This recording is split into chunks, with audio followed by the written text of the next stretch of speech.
talked about a few of the Joust cards. There aren't that many neutral ones. Um, let's start out with Armored Warhorse. Armored Warhorse is a 4 mana 5/3 with Battlecry. Reveal a minion in each deck. If yours costs more, gain charge. It's a beast. If this card had Reverse Joust and one if you and one if your minion cost less than the other one, this card would be insane. But since you have to have your card cost more, it's like, why would you run a charge minion in a deck with a curve that's high enough to win Joust reliably? It just is totally contradictory. Definitely. This might be a good time to point out some of the just basic facts about jousts. That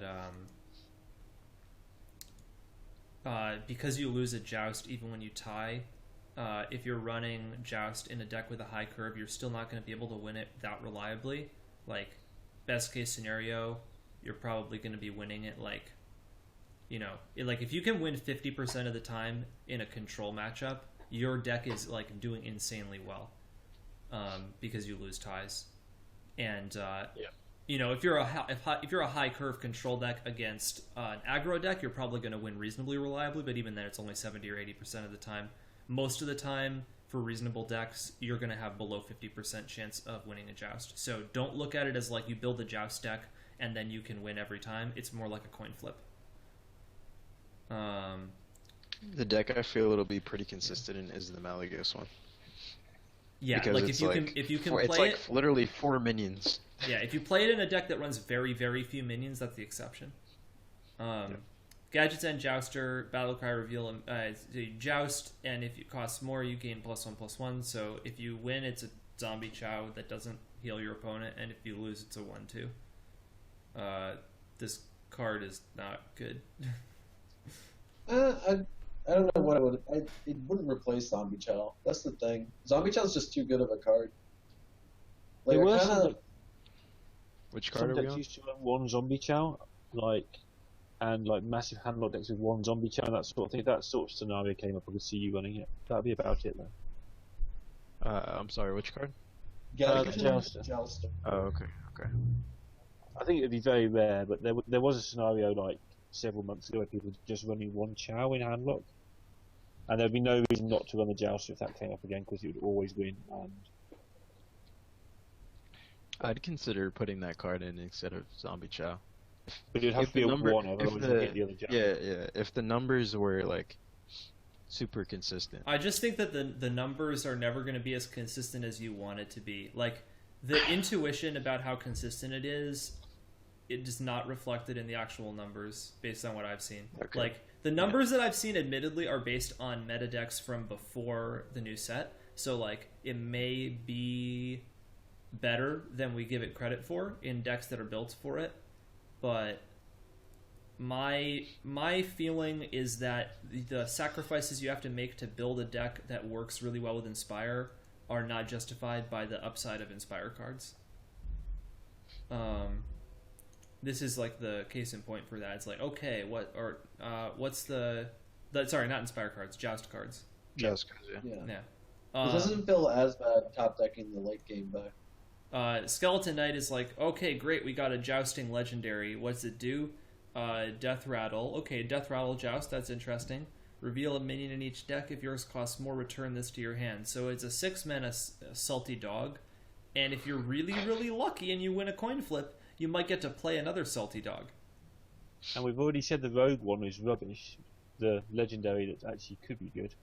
So, Neville said in an article that he liked Frost Giant and Echo Mage. Okay, cool. like the 8/4 guy that makes Nerubians, well, you're guaranteed to get him back in your hand, and we don't like that anyway. Well, I like it. But Okay, a lot of people don't like it.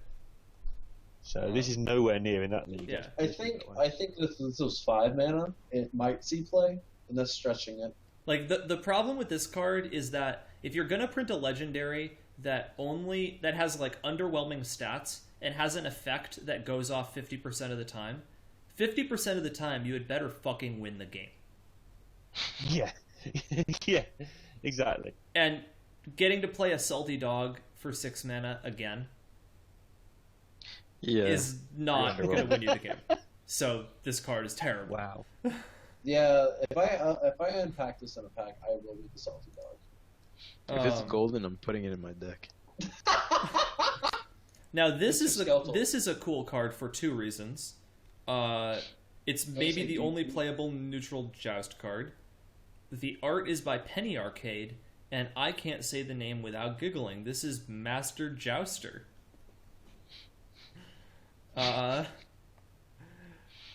It's a 6-mana 5. Trojan. It's yeah, right. It's a 6. You can play this and Bone Guard Lieutenant. Why don't we just make a whole deck around it? That's right. Shit. It's Who has the biggest a deck? 6-mana 5/6 with Battle Cry, Joust. If you win the Joust, gain Taunt and Divine Shield. So if you win the Joust, it's better than a Sunwalker by a lot because you can trade with the Divine Shield into 5 toughness minions, of which there are many. Yeah, that'd be pretty relevant. And if you don't win the Joust, it's like not that great, but it's okay because the 5/6 is like It's not reasonably solid. bad. I mean, like you said, 5 attack trades with a lot of stuff. I mean, it trades with Lothab. It's just not for free. It trades with, Emperor. lots of Emperor. I mean, it's pretty good. I don't know. How if I about could- you in Ramp Druid? Are you talking about the Master Jouster, Vamp? I don't know how to pronounce your name. Like, Ramp Druid is actually the deck that I would think about putting this in. Having built a couple Ramp Druid lists, I don't think that the version that runs this is the strongest version of it, but I don't want to get into theory crafting of specific decks today, because that would take forever. And if you really want to see that, tune into my stream once the new set drops, and you will see what decks I'm playing and how I'm building them, and I will talk your ear off about why I made the choices I did. Ethan, how's it going, man? Noticed. Spent a good 8 hours. Yeah, we had an doing epic that theory yesterday. crafting session yesterday. But like, I think this card is a good Joust card. If you wanted to run Joust in your deck, you'd want to run this card. I think the issue is, it's like the only card you want to run if you're running Joust, unless you're running Paladin. In which case you run this and Tuskar Jouster. But like, that's not enough really good activated cards to justify the sacrifice of like wrecking your early game curve, I feel. So Yeah. I'm waiting for more good Joust cards. They have the same issue as dragons at the moment, where if you wanted to run the dragons and get buffed by the big dragons, you screw up your mulligan that to play them in the first place, so no one played any dragons. This is you screw up your whole deck by playing big jousty things. Yeah, pretty much. So, But like, yeah. I mean, that said, like, Tuskar Jouster is going to be played because the only, like, it's a 5/5 for 5, which is good. And against aggro decks, which is the matchup you care about for the heal, you get the heal. This is a card where, like, if you want an extra taunt that's only a taunt against aggro decks, you get it. And half the time you get a really good card against control decks, and the other half the time you get a card that's, like, okay against control decks. So, like, I don't think this card is good enough against control decks to justify playing it, but it's close. So, like, this card will be messed with, I think, by people. I may mess with this card a little bit. It's a good card. The only reason it might not be played is that there aren't enough other good cards that support it, but this card is good.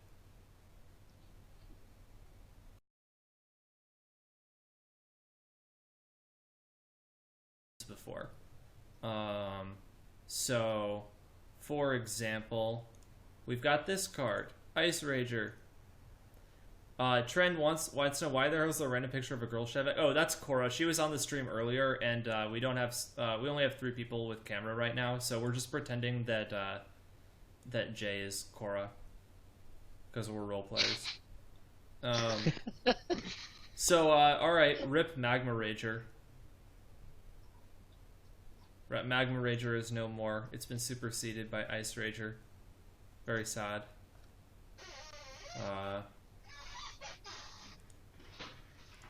And we never make our Druid of the Flame a 5/2 anyway, so it's still useless, right? That You one's do behind the wall of against taunts. Priest.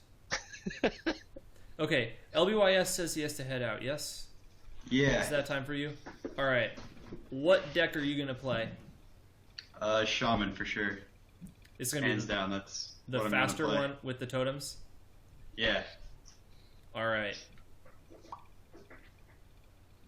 You heard it here first. LBYS makes top 100 legend with Shaman after TGT drops. Yeah, it's looking very good. Well, thank you so much for joining in. It's been a blast having you on here. Hooray! Yeah, no problem. Do you want to plug yourself so people know where to find you? Yeah, that'd be cool. I'm on Twitter on LBYS_HS, and for the same thing for Twitch, and I stream every weekday, usually in the afternoon. Afternoon, what time zone? Central Standard Time, Okay, cool. United States. Yeah. Sweet. Right, sounds good. Thanks for having me. Absolutely. Take care. Alright. Talked about Ice Rager. Pit Fighter. It's a 5-mana 5/6. And we're confused again. Help. Why are we confused? Because cameras moved around. Oh no. You're up here now. And you're down here now. While you're moving us about, I'll just mention it in Arena that killing things with 5 toughness is really hard. So this might actually be a decent basic vanilla minion to have. Yeah. Yeah. That's done. I feel like it's almost good enough for constructed, honestly. A 5-mana 5/6. Like, half the time when you play Lothab, you're just playing it for tempo anyway. Yeah. This is just the right shape for Arena. Like killing. I thought it was the wrong shape, but I've thought about it. I think it's the right shape. Yeah. Killing Taz Dingoes and having 3 toughness left over seems a good deal to me. If you guys are wondering who the lovely lady in the upper left is, that's Night Wishling, one of my mods. Yeah, I think it's cool they finally printed the vanilla 5-drop, which didn't exist forever. So people have speculated that it would be a 5/6. Now we know it is in fact a 5/6. Captured Jormonger is a 7-mana 5/9. It's like Corehound sucks, so we're gonna print a better one. Yeah, and we've got Iron Golem, whatever it is at the moment, 7/7 thing, whatever that is. And that's it's a buff to Ram Wrangler. If you get that off Ram Wrangler, I wouldn't be sad. Oh yeah, this really is definitely a great beast to get off of or off of Web Ram Spinner as Wrangler, well. Off Web Spinner. It's a good card. I think what's great about these cards also is that they allow newer players to build cheap decks with solid minions that it's without these cards actually really hard to build a good basic deck because you get to like 5 mana and you're like, what 5-drop do I run out of basic cards that's not bad? Yeah. And now it's like you run Pit Fighter, and like what late game threat do you play? Well, you can run Captured Jormungar, or you can run no, we already looked at this one. You can run North Sea Kraken, which is actually my favorite card of the set. It's a 9-mana 9/7 that deals 4 damage, and I just think it's such a perfectly flavored card because it's like, what's a Kraken? It's like a sea monster that is huge and comes out of nowhere and gobbles up something smaller than it. That's exactly what this does. I like it as a design, the Kraken as well, just because, as you said, the new player thing. It's a card that actually is really powerful that no one will run if they've got the whole card set, but if you're new, this card is like almost good enough. Yeah, and it was very similar to the Force Tank Max in the last set. I mean, it was a big minion, and it was a common, and you get one off of like 2 packs, and you'd play it because if you don't have that many cards, I mean, it's your late game threat. Yeah. I mean, it's still scary. I mean, it's no Ragnaros, don't get me wrong, but it's still, 9/7 is nothing to sneeze at, and that hitting face really, it makes you cry a little bit. And the Battle Cry gives you a little bit of skill control. Just because you've got no cards doesn't mean you're not good at the game. So exactly, yeah. You can choose which minions to hit, whatnot. I think it's good. And I think it's also like new players that want to learn how to play Control previously, they only had late game threats that did nothing. They're just dumb fatties. And that's a really bad way to learn how to play Control, because every single late game threat in an actual Control deck has to do something immediately. Whether it gives you value or gives you tempo, it has to do one or the other when you play it. And this is a card that is a cheap late game threat that actually does something when you play it. So it's a really good learning card for that reason. It was pointed out when we were chatting about this card last night that this card has a great flavorful interaction with Salty Dog. Because if Salty Dog is on the board and you play North Sea Kraken, it kills Salty Dog. And if Salty Dog is on the board and you play North Sea Kraken, or rather, if North Sea Kraken is on the board and you get Salty Dog down, you can kill North Sea Kraken with Salty Dog. Cool. So it's like, you know, the sailor and the sea monster. Yeah. This is like this is why this card is my favorite. This card is absolutely my favorite, just because it's so flavorful. We've got a couple almost vanilla cards. Evil Heckler is it's basically Booty Bay Bodyguard is no longer good enough, so they made it cost 4 mana. All right. Rip Kit Kats. Wait, where's that? Oh yeah. Okay, so that's just almost strictly better than the. It's just a 4 mana thing. Booty Bay Bodyguard. Just not beast. Okay, that's actually okay. Yeah, it's I mean, it's yes. Let's go on. Yep. Frigid Snowballed. It's a 4 mana 2/6 with spell damage +1. So I obviously not played in competitive decks, but it's sticky spell It's a damage. snow rat. And it's just another tool for beginning deck builders to play around with. Yeah. I mean, 2/6 stats isn't. Yeah, it's the same that bad. stats Plus, I mean, as a card we'll talk about soon, Maiden of the Lake. So, all right, that's I feel like we don't need to talk more about those vanilla No, cards. sure. But we'll talk about constructors entirely, and if something obviously good, maybe you have a quick chat and carry on. So yeah. Yeah, I mean, I guess in Arena there's a lot more to say, right, about those kind of vanilla cards. I don't know. It's the neutrals are basically, if they're good, we can see what the good stats are, what they're not. There won't be many that are really amazing to talk about, I don't think. Oh, Cheese says maybe you decide to use both Evil Heckler and Booty Bay Bodyguard because you want a lot of 5/4 taunts. That's a good point. You might want to double up on them. Yeah. If that said Booty Bay Bodyguard, I might put him in my constructed decks.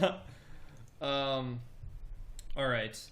So, we have 3 choices now of where we can go.